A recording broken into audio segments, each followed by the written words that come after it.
Now it's time for this week's guest, Jace. His name is Chris Stoker-Walker. He's a broadcaster and he's written 4 fascinating books. And he's really into the kind of subjects that me and Jace are into. So we thought he would be a great guest, but he can't be here in the studio, so we're going to dial him up. Chris, great to see you. Thanks for joining us on the Gadget Show podcast. Let's just start by telling us a little bit about your new book, which has just come out, How AI Ate the World. Yeah, well, it's essentially an attempt to try and look through kind of 7 decades of artificial intelligence and a decent amount of time before that, because obviously the phrasing artificial intelligence came about in 1956, but the sort of concepts have predated that a long way. And then to kind of race through that to explain how we've got to the present day of, you know, a post-ChatGPT world, and then exploring, I suppose, what the last 18 months have meant for you and I and everybody else that's listening in terms of, you know, the impact on our lives, on our work, on our kind of environment and on our society. So looking, I suppose, both at the positives and also at the negatives, and you know, there are a decent amount of both in the sort of whole thing. Yeah, because it's a contentious issue, really. And Jason's very pro about it. I'm slightly sitting on the fence with it, really, because I do have huge concerns. But having investigated it as much as you obviously have, where would you say you sit with it? Probably squarely in the middle of you. I'd probably be sat right in between you and that microphone right there. But yeah, I think it's difficult because you look at sort of numbers that are really quite scary, and I suppose I'm more on kind of, you know, your point of view, Susie, of 300 million of us will see our jobs affected by generative AI in the next decade. That's a bit of Goldman Sachs research. And then likewise, you know, the International Monetary Fund says, you know, 40% of jobs in some way will be touched by generative AI, both for good and evil. But then if you kind of look at Jason's point of view, you know, generative AI is the great enabler, right? It is this thing that can kind of supercharge our skills, make us way more productive. And that same Goldman Sachs report that says, you know, 300 million people will see their jobs kind of changed permanently also says, well, you know, this is going to produce a $7 trillion benefit to gross domestic product worldwide. So, you know, in the book, I kind of speak to some of those who have really had some pretty, you know, torrid times with AI replacing their jobs. There's a Argentinian voice actor called Alejandro Graue who did a load of voiceovers for YouTube videos, you know, 1 month pre-generative AI taking his job. He did 30 videos a month. The next month, after the YouTube channel had found a way of kind of automating his work, it turned out to be absolutely 0 videos. But then, you know, there are others. There's a guy called Billy Hendry in the book who is a New Zealand civil servant who struggled constantly to get jobs because he didn't have the skills to put down what he knew on paper in terms of like a job application. But then suddenly with ChatGPT, he's able to do that and actually got the job and is succeeding really well. So yeah, I'm in between, I suppose. I think there are good elements of both. Where are you positioned with regard to how you view those that have the keys to the kingdom? So Sam Altman, for example, Elon Musk, you know, the heads of Google, Apple, you know, because they do wield quite extraordinary power, and that concerns me. Yeah, and look, I mean, you know, it's the Gadget Show podcast, right? I was watching this, you know, many years ago when I was kind of a teenager, and so we've grown up as we've been watching the program and as we've been listening now to the podcast with kind of, you know, the scales falling from our eyes in terms of social media and the excesses that they've done. So, you know, you mentioned kind of, you know, the NSA issues and things like that, the Snowden revelations way back in 2011.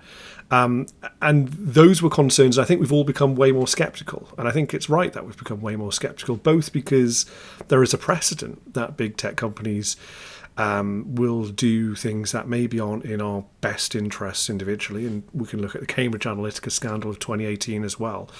But then with AI, it becomes a step change, I suppose, Jason, in terms of social media was bad enough, and kind of the issues of big tech kind of channeling us down certain routes was an issue. But then actually, you know, generative AI is going to be laid into every part of our lives. Like, you know, we're speaking the day after Google announced at its kind of I/O conference that it was going to be putting generative AI into our search results, which affects what we see. We've got, if you open up Microsoft Word or PowerPoint now, you have generative AI there by default. Meta apps in the US have generative AI search bars and assistants at the top of all of their apps now. So I am really concerned about that, and I think that the people in charge are kind of the same old Silicon Valley set that we ought to be a little bit worried about, because I'm both tech skeptic but also kind of a techno optimist, and I know that from watching the program many times, you both share that kind of view. But there is that concern that actually, at its worst, Silicon Valley does overreach a lot. So yeah, I'm really worried as well. You have to look at both sides, and if you don't, then who are you really? Because that's our job, ultimately. The effect is so widespread, isn't it? Our generation, we've got to be accountable because of the exponential nature and explosive nature of this. In fact, let me just pose one question. Do you feel that as a writer of a book about AI, that this technology is moving so extraordinarily quickly that even as you write, it almost becomes outdated?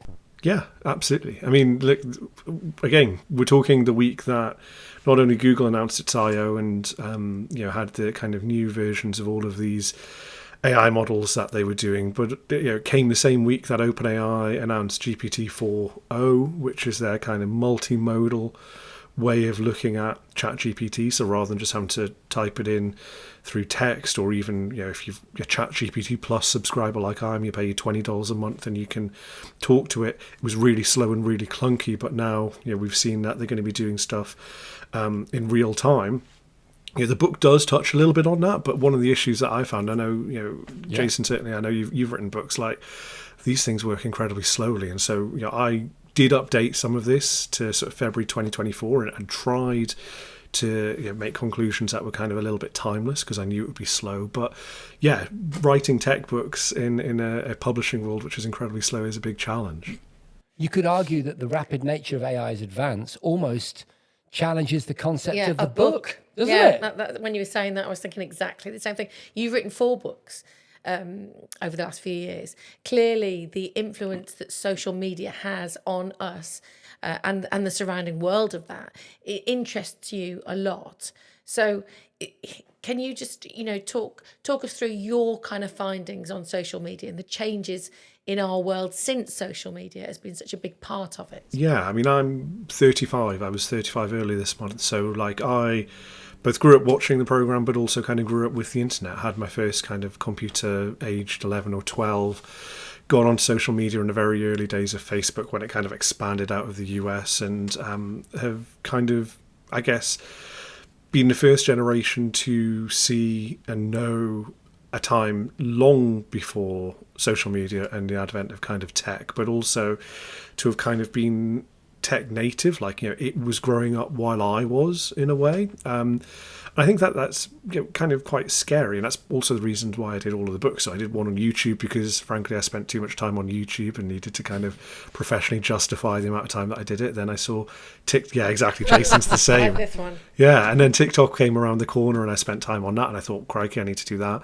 Then you start to put these pieces together of how your life is changing and how tech is changing and how society is changing in light of all of that, and then did this one on the history of the internet, and then AI becomes this transformative tech. So I think, to me, I look at kind of headlines of social media is ruining everything and ruining our childhoods and things like that, and go, well, that wasn't my experience. It's not to say that it's not the current generation of children's experience, and I'm not yet a parent. So I'm sure that if I was, that would change enormously those conversations. But to me, it's been kind of a net good. I wouldn't be speaking to you from my house in Newcastle while you're in Birmingham recording that if we didn't have kind of huge tech advances and some of the things post-pandemic.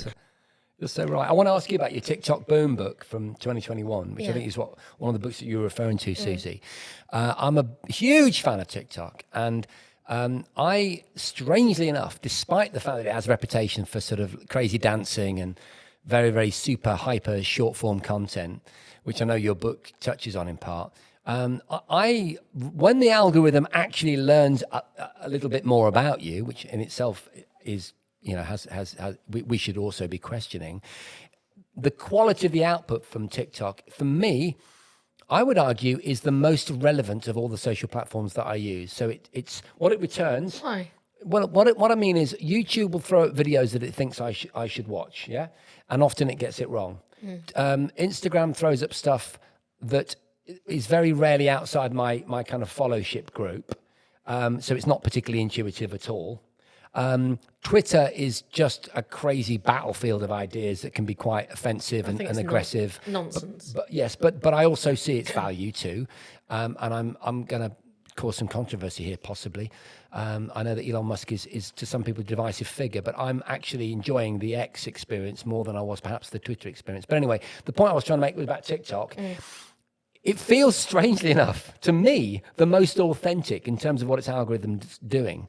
And yet, certainly in the US, its algorithm is causing all kinds of political problems, leading to its banning in the Congress. So what's your view on that? What's behind what they're trying to do to TikTok in the US, and should they be doing it? Yeah, I think it's interesting. It's kind of diagnosing the problem, which is that social media knows us all too well. And I don't know, Jason, like what's on your For You feed when you open up TikTok? Because I imagine it'll be very different to mine and maybe very different to Susie's. So lots of gaming, lots of pratfalls and humorous things, people falling downstairs, lots of political content. I'm strangely enough, in my private life, I'm really into American politics, which is probably why I asked the question. I find where we are currently on the eve of a new election with Biden and Trump going head to head. RFK is a particularly interesting figure to me because he's slightly outside the mainstream, and I quite like some of his ideas.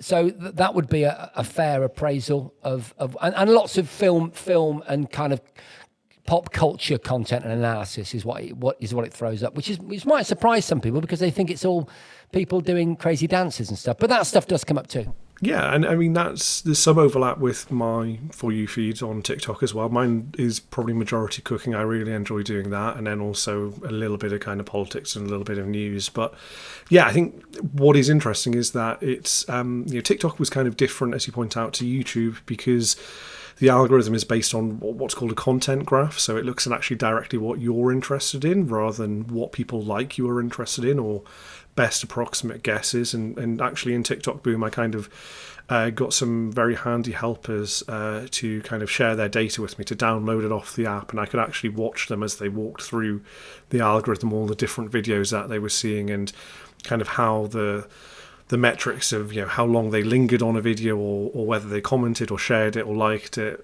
affected the sort of subsequent videos that they saw. And I think that is good in many ways because it means that actually we can see content that is more suited to us. But I think that does scare particularly American politicians because there is that kind of added element of TikTok does have origins in China. The company has done really, really well to kind of westernize and to kind of tamp down a lot of that. But ultimately, the parent company is called ByteDance. It's based on an app that was originally called Douyin in China and still exists there and has been kind of westernized and changed to accommodate our norms. But that scares people, and it's really interesting because in many ways, the issues that politicians have with TikTok are the issues that they have with social media more generally. But I think what they're worried about is that it's kind of got entangled in this geopolitical question. Personally, I spent a long time looking at TikTok and speaking to people within TikTok. I didn't manage to find that kind of bat phone between Xi Jinping and the TikTok leadership of how they're all going to indoctrinate us, and suddenly you and I start standing up off our couches and start kind of recounting bits from the Little Red Book or something like that.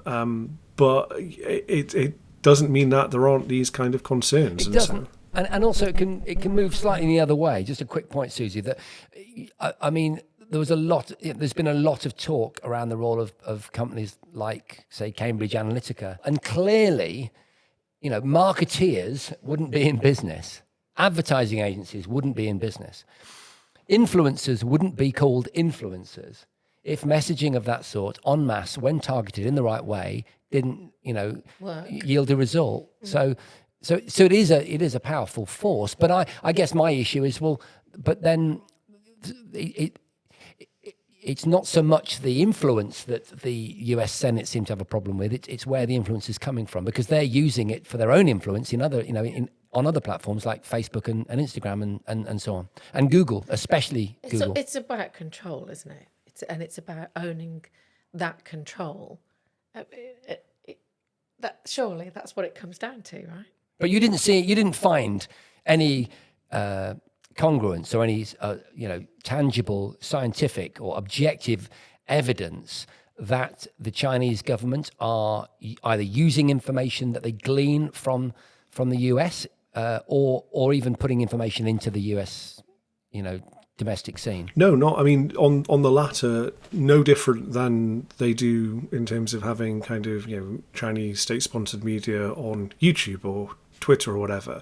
In terms of kind of the argument that I always find really interesting is this idea that like this is an indoctrination machine that is kind of hiding in plain sight, and it's like a Trojan horse that suddenly everybody's going to spring out of. And you made the point, Jason, in terms of it's the idea of kind of actually almost having like an ability to enter the open market anyway. So if we did ban TikTok, and as Susie says, like this is all about influence and all about kind of who controls the power and the messaging.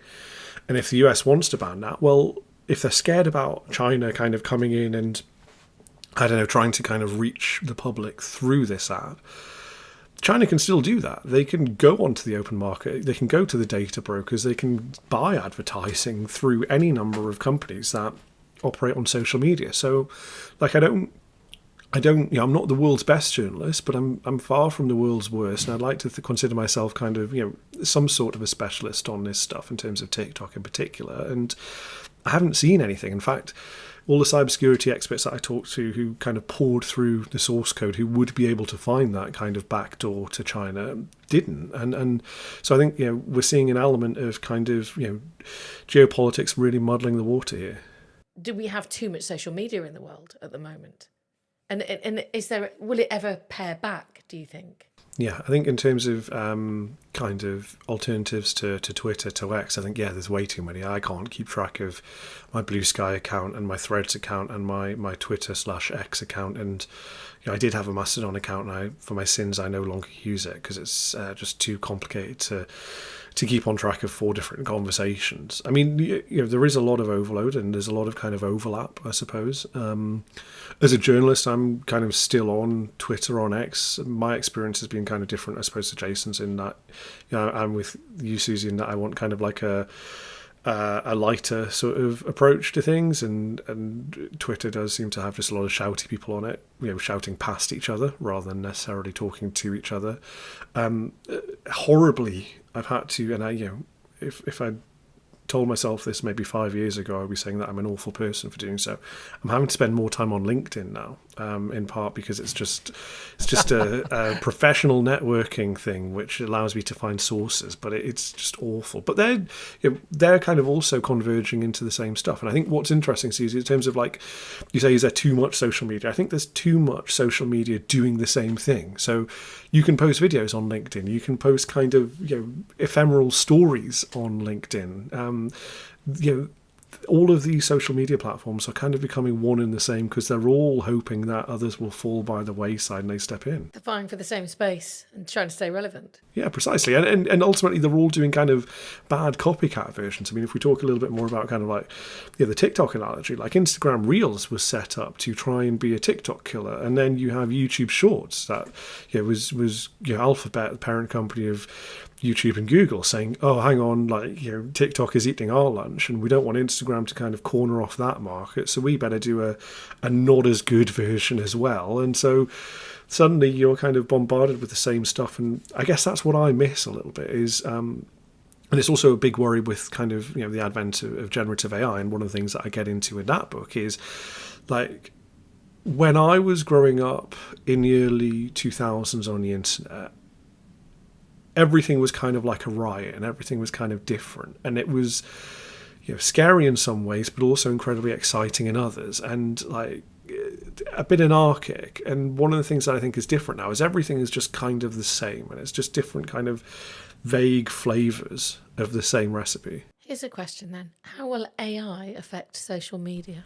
make it worse. Those boring LinkedIn posts that we see are now going to be generated by ChatGPT and stuff like that, by business people who don't want to have to think about it themselves, and so we're just going to end up with walls of text that are really rubbish. And you already see that on kind of X as well, right? Like the number of posts that I put out where you'll get bot replies that are kind of very obviously AI generated, some of which say as a large language model, you should not trust my output and things like that. They literally have the kind of boilerplate that ChatGPT gives you. So, that's one of the big issues. I don't know if we're allowed to swear on the podcast, but Cory Doctorow has this great theory of end somethingification. I won't say it's the S word, of kind of the internet becoming just piled up with kind of AI generated junk food, essentially. And I think that's what is kind of the concern about this stuff. And it's one of the things that I spoke to a lot of artists in particular for the book about how they're seeing AI as both a big threat, because ultimately it can just wholesale copy their copyrighted images, but also as a benefit because they can kind of use it as a muse, as a sounding board, and as a way of maybe expanding their thinking to develop new things that maybe they would never have thought of because they didn't have the time. Yeah, and at the moment, I would say that the social media experience, the experience of interacting with an AI, is ring-fenced generally around our device, our mobile phone. But I guess quite a terrifying scenario is getting something like, the Vision Pro version 3.0 or Samsung or LG or Sony's version or Meta's version 5 years hence. So now you can't even escape it. So all of this sea of information, what did you call it? The junk food of information. I like that. Is now actually, augmented in the real world in front of you. It's on every surface. So that is concerning. It also sounds very much like a lot of the science fiction that I used to read when I was younger. I mean, things like Neuromancer. These are dystopian novels for a reason. Yeah. But what's really interesting about it, I think, is that actually, yes, we are seeing kind of that dystopian future coming about. And I think, actually probably maybe a little bit more pessimistic than optimistic. I think I'm probably closer to Susan than I am to you, Jason, in terms of the outlook for this stuff. But to me, what is really exciting about this generative AI moment is if you look at kind of the 70 years of the history of artificial intelligence from 1956, when that phrase was coined at Dartmouth Summer Conference by a bunch of researchers that had been kind of operating in the same space but had never really come together under one unified banner, and then they did, and actually having that branding kind of made it amazing because it meant that they got loads of money to be able to play with cool things and develop new ideas. It kind of brought us a little bit closer out of the realm of science fiction into kind of science fact. But back then, the hardware, and I was listening to one of your old podcasts recently in terms of talking about the evolution of handheld gaming and things like that. I think it was a couple of weeks ago you were talking about it, and how Moore's law is improving and all that stuff. To me, what's really brilliant about it is artificial intelligence never really lived up to its promise over 70 years because the people were always thinking harder than the hardware was. Alan Turing was writing chess programs literally on paper because the computers didn't exist to be able to actually run them at the time. We've now got to a weird, interesting point where the hardware is so powerful and so brilliant that actually what was science fiction is science fact. I watched the Jetsons on Cartoon Network in reruns when I was 6 in the early 1990s, which was like a 1950s or 60s children's cartoon, giving me a vision of what the future was. And I haven't got my flying car yet, but I am getting pretty close to actually those really interesting kind of conversational tools and robots. And that is exciting. I think we're at that point more than we've ever been, which is also why I think this moment in AI is different to all the other ones where there's been false dawns of this happening tomorrow. Fascinating, isn't it? Brilliant, really good stuff. Yeah. Tell us the name of your latest book again, please, because I'd love to give people who listen to the podcast or watch the podcast an opportunity to check it out. Yeah, so it's called How AI Ate the World, and the reason why it's in past tense is because I do think we're already at that point where it has eaten the world. Yeah. What's next for you then, Chris? Another book, probably on fake news and disinformation, because that is another concern, and then lots of other stories. Do you know, I was on the border when we were deep in that heart of conversation of bringing in disinformation, and I just thought we can't go down this wormhole because we'll be talking for hours. We will, and but how timely with the US election coming up, Yes. and an election in the UK as well. All elections. Great stuff. Thank you very much for your brain, and good luck with the future. Nice to talk to you, and it's lovely to know that you grew up watching the Gadget Show as well. Thank you. Thank you. Thanks, Chris. Thanks. Cheers.